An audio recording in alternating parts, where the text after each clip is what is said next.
हवा की बेटी की दुनिया में हर रोज आज़त पामाल होती है।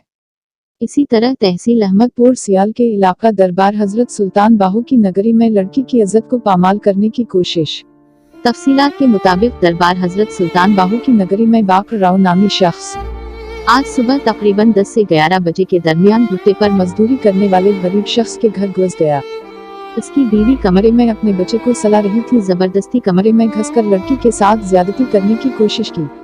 हमारे नुमाइंदे मंजर अब्बास रबानी को लड़की ने अपना बयान देते हुए कहा, मैं अंदर सुती पे तो बाल में नवाते गई अंदर ते पीके थटे हम जो निकले तो बाकी राव था उते चढ़ गया तो मैं करन दे मैं नहीं तो मैं तेरे पत मार छुड़े से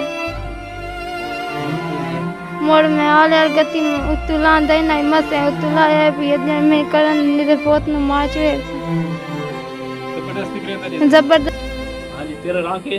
अख्तराबाद से दरबार सुल्तान बहुत रैशियाँ जनाब। ते ये वाक़या इस तरीके बनया जनाब कि मेरा छोटा भाई और भाभी है मेरी ते घर कल्याण पे भाई मेरा बट्ठे ते काम करता है। वो बट्ठे ते आई पे घर कली आई ते बाकर राहू आया जी ते जबरदस्ती की सू को कपड़े पाड़े सू बच्चे दे मारन का जड़ा ना कोई नुकसान किया सू उन धमकी दी सू कि मैं तेरा बच्चा मार दसा जे तू मेरे नाल काम ना कर सकता।